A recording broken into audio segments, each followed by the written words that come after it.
Hello student, पिछले lecture में हम लोगों ने पैरामीशियम का इंडोमिक्सिस, ऑटोगैमी और कंजुगेशन ये सब देख लिया था। तो पैरामीशियम के रिप्रोडक्शन की प्रोसेस चल रही थी, तो इसमें हम लोगों ने क्या क्या देख लिया है। कंजुगेशन देख लिया है, इंडोमिक्सिस देख लिया है, ऑटोगैमी देख लिया है। आज हम लोग देखेंगे साइटोगैमी एंड हेमीमिक्सिस इन पैरामीशियम। तो जैसा नाम से ही आपको पता चल रहा है, साइटोगैमी यानी साइटोप्लाज्म, इनके कोशिका द्रव्य में कुछ चेंजमेंट होता है, कोशिका द्रव्य में जो है मिक्सिंग हो रही है। तो इनसे कोशिका द्रव्य में ही सिर्फ चेंजमेंट हो रहा है, इनके न्यूक्लियस में चेंजमेंट नहीं हो रहा है। तो इस तरह की प्रोसेस से पैरामीशियम जो डिवाइड हो रहे हैं उसे हम बोलते हैं साइटोगैमी। साइटोगैमी की जो प्रोसेस है वो किस में देखी जाती है? पैरामीशियम कॉर्डेटम में।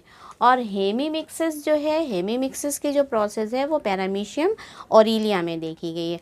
हेमीमिक्सिस इसमें भी जो मैक्रोन्यूक्लियस होता है, ये इनके जो कुछ क्रोमैटिन के मटेरियल होते हैं वो अलग हो जाते हैं और दोबारा जो नया मैक्रोन्यूक्लियस बनता है वो न्यू विगर पावर से, यानी और अधिक क्षमता से पावर वाला होता है और अधिक क्षमता वाला होता है, और वो मेटाबॉलिक एक्टिविटी को कंट्रोल करता है। तो हेमीमिक्सिस में जो है उसमें क्या होता है, मैक्रोन्यूक्लियस का रीऑर्गेनाइजेशन होता है, यानी पुनर्गठन होता है।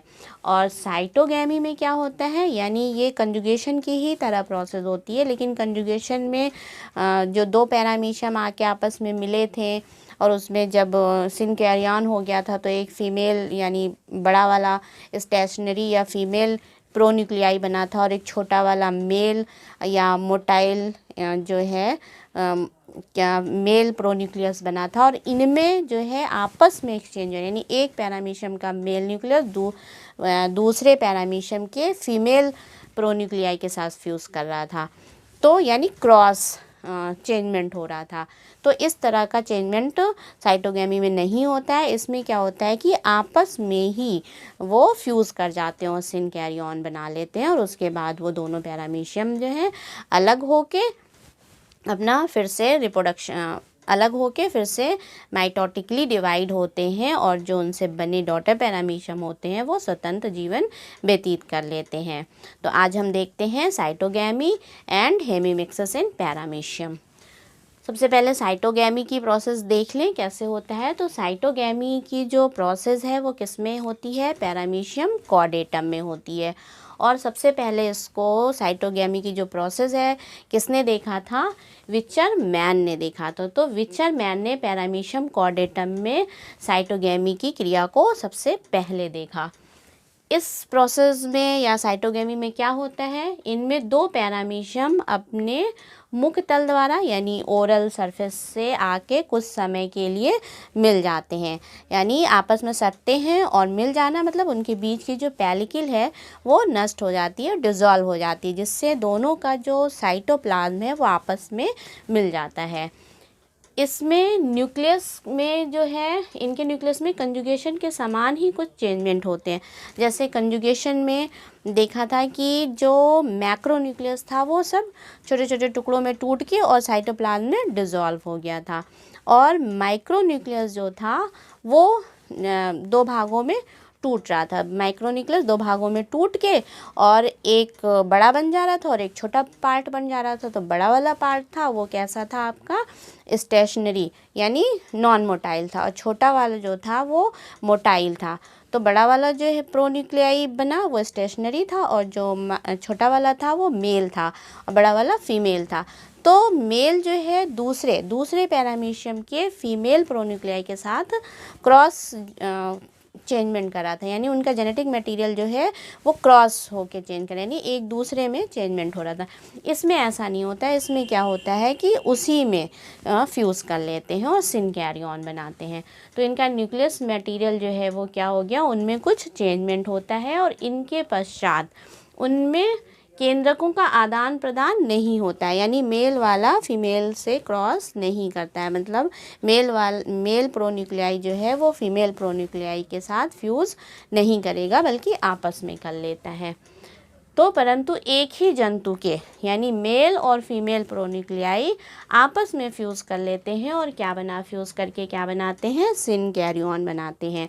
अब ये सिनकैरियन बना लेंगे, अब दोनों जंतु जो है वो सेपरेट हो जाएंगे, यानी दोनों पैरामीशियम अलग अलग हो जाएंगे और माइटोटिकली डिवीज़न करके ऑफस्प्रिंग बनाएंगे और स्वतंत्र जीवन व्यतीत करते हैं। तो अब इसको हम डायग्राम से भी बता दें आपको, तो आपको और क्लियर हो जाएगा। साइटोगेमी में क्या है, दो पैरामीशियम जो है डिफरेंट स्ट्रेन के आपस में आके मिलते हैं। तो सपोज़ करिए ये दो पैरामीशियम है, ये ओरल से, ये क्या है इनका ओरल ग्रुप से आके मिक्स हो गए। तो ये मैक्रोन्यूक्लियस, ये माइक्रोन्यूक्लियस, ये मैक्रोन्यूक्लियस, ये माइक्रोन्यूक्लियस है। तो मैक्रोन्यूक्लियस तो ये छोटे छोटे टुकड़ों में डिवाइड हो जाएगा। तो ये छोटे छोटे टुकड़ों में मैक्रोन्यूक्लियस, ठीक है, ये डिज़ोल्व हो गया। अब बचा माइक्रो, ये मैक्रोन्यूक्लियस डिज़ोल्व हो गया, क्या बच गया, माइक्रोन्यूक्लियस। और इनके बीच की जो पैलिकल है वो नष्ट हो जाएगी। अब इनमें जो है आप साइटोप्लाज्म है वो आपस में मिक्स हो जाएगा, यानी मिल जाएगा। दोनों का पैलिकल जो है वो क्या हो गई, डिज़ोल्व हो गई। तो दोनों का जो साइटोप्लाज्म है, पैलिकल डिज़ोल्व हो गई, तो दोनों का साइटोप्लाज्म आपस में मिक्स हो गया और मैक्रोन्यूक्लियस जो है वो भी डिज़ोल्व हो गया। अब ये जो बचा माइक्रोन्यूक्लियस, ये क्या करेंगे, दो पार्ट में डिवाइड होंगे, यानी टूटेंगे। तो एक बड़ा और एक छोटा टूट जाएगा। तो ये मैक्रोन्यूक्लियस जो है एक छोटा और एक बड़ा, बड़ा और एक छोटे पार्ट में टूट गए। तो जो बड़ा वाला है वो क्या हो गया, स्टेशनरी फीमेल प्रोन्यूक्लियाई, और ये छोटा वाला क्या हो गया आपका मोटाइल मेल प्रोन्यूक्लियाई। ठीक है। अब ये कंजुगेशन में क्या होता था कि ये मोटाइल यानी मेल वाला फीमेल के साथ यानी दूसरे पैरामीशियम के साथ क्रॉस, यानी ये मेल वाला इस पैरामीशियम के फीमेल के साथ जो है वो क्रॉस जो है चेंजमेंट होता था उनका निकल। लेकिन इसमें क्या हो रहा है, इसमें ऐसा नहीं होता है और आपस में ही चेंज कर लेते हैं। यानी ये जो बड़ा वाला है और ये छोटा वाला, ये आपस में यानी इन्हीं से ये फ्यूज़ कर लेंगे और क्या बना लेंगे, सिनकैरियन बना लेंगे। ये आपस में यानी इसमें ही चेंजमेंट हो जाएगा, फ्यूज़ कर लेंगे और सिनकैरियन बना लेंगे। अब ये जब सिनकैरियन बना लिए, अब ये पैरामीशियम जो है अलग अलग हो गए, ये पैरामीशियम और ये पैरामीशियम अलग हो गए। अब ये माइटोटिकली डिवाइड होंगे, फिर अब ये 1 से 2 और 1 से इस तरह से ये डिवीज़न कर लेंगे, ये डिवाइड हो जाएंगे। तो इनमें मिक्सिंग जो हो रही है वो क्या हो रही है, एक ही आपस में ही मेल प्रोन्यूक्लियाई फीमेल प्रोन्यूक्लियाई को फ्यूज़ करता है। तो जब आपस में ही कर रहे हैं तो इनके जो ऑफस्प्रिंग बनेंगे यानी जो डॉटर पैरामीशियम बनेंगे वो कैसे होंगे, होमोजाइगस टाइप के होंगे, यानी समयुग्मजी होंगे। तो इनका इम्पोर्टेंस क्या हो गया साइटोगेमी की, क्या इनका महत्व हो गया, इनमें कैसे डॉटर पैरामीशियम बनेंगे या ऑफस्प्रिंग या इंडिविजुअल इनके कैसे बनेंगे, होमोजाइगस टाइप के बनेंगे। और दूसरा क्या, इसमें जो फ्यूज़ करके चूँकि पैरामीशियम कॉर्डेटम है तो जब ये डिवाइड होंगे तो इसमें क्या बनेगा, एक मैक्रोन्यूक्लियस और एक माइक्रोन्यूक्लियस। पैरामीशियम कॉर्डेटम में एक मैक्रो और एक माइक्रो। तो जब ये डिवीज़न करेंगे तब क्या करेंगे कि इसमें जो न्यूक्लियस है ये तो माइटोटिकली डिवाइड होगा और एक मैक्रो बना लेगा, यानी 2 न्यूक्लियस बन जाएंगे। यहाँ से आप देख लीजिए तो आपको क्लियर हो जाएगा, एक मैक्रो और एक माइक्रो इस तरह से डिवाइड होंगे। तो एक मैक्रो और एक माइक्रो न्यूक्लियस। तो न्यू चूँकि दोनों क्या कर गए थे, पहले फ्यूज़ हो गए थे, जब फ्यूज़ हो गए थे फिर इनमें मैक्रोन्यूक्लियस का फॉर्मेशन हो रहा है। तो फ्यूज़ होने के बाद जब मैक्रोन्यूक्लियस बन रहा है तो वो कैसा बन रहा है, नया बन रहा है।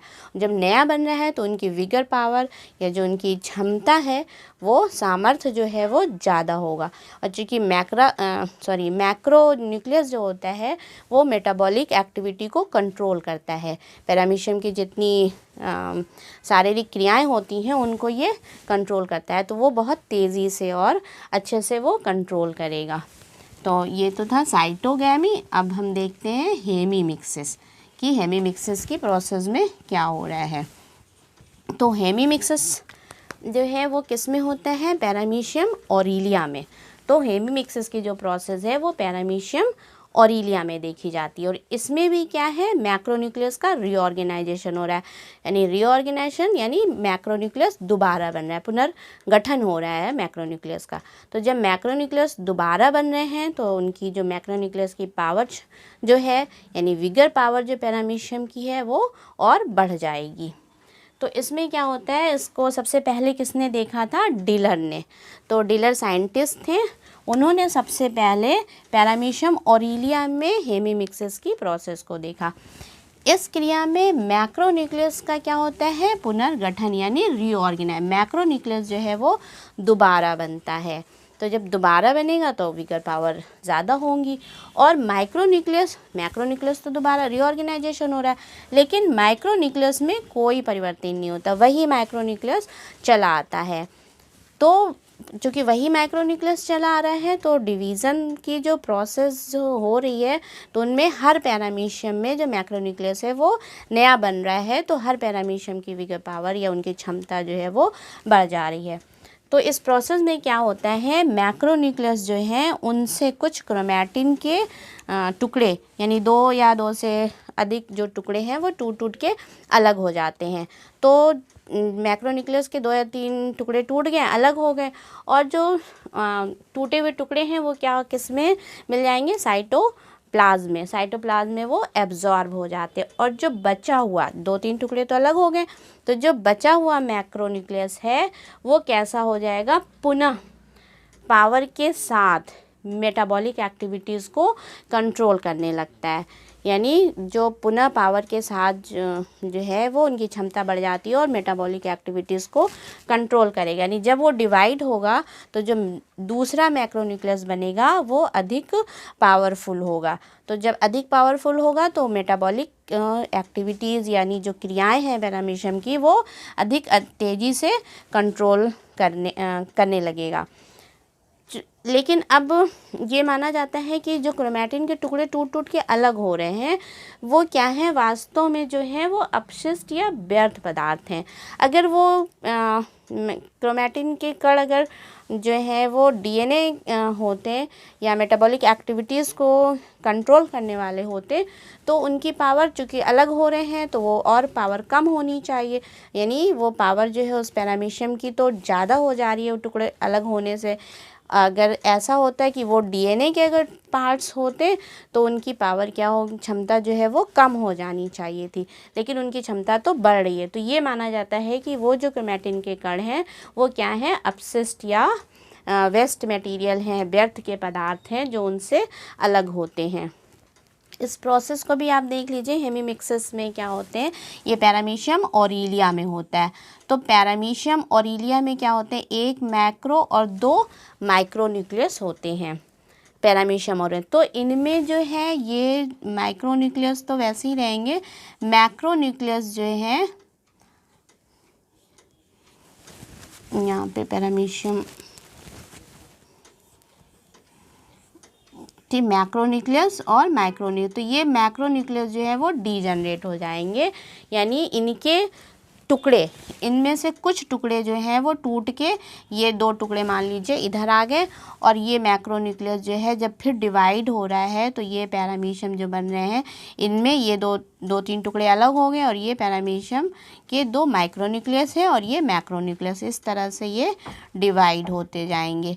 फिर इनसे फिर डिवाइड होंगे, फिर इनसे मान लीजिए सपोज़ करिए 2 डिवाइड हुए तो इस तरह से ये फिर इनसे सपोज़ करिए फिर ये डिवाइड हुए, इस तरह से ये 2 बने, और ये नया मीन्स इसमें से कुछ टुकड़े जो हैं माइक्रोन्यूक्लियस तो सेम माइटोटिकली डिवाइड होगा, समसूत्रीय विभाजन से ये डिवाइड होगा माइक्रो वाला, और मैक्रोन्यूक्लियस के इनके कुछ कण यहाँ से ये निकलते जाएंगे और नए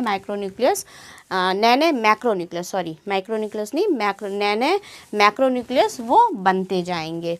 तो इस तरह से उनमें जो पावर है नए बन रहा है मैक्रोन्यूक्लियस, तो उनकी जो पावर क्षमता है वो बढ़ती जाएगी, उनकी पावर विगर पावर है वो बढ़ती जाएगी। और मैक्रोन्यूक्लियस जो है वो मेटाबॉलिक एक्टिविटीज़ को कंट्रोल करता है, तो वो भी अधिक अच्छे से और तेज़ी से मेटाबॉलिक एक्टिविटीज़ को भी कंट्रोल करने लगेगा।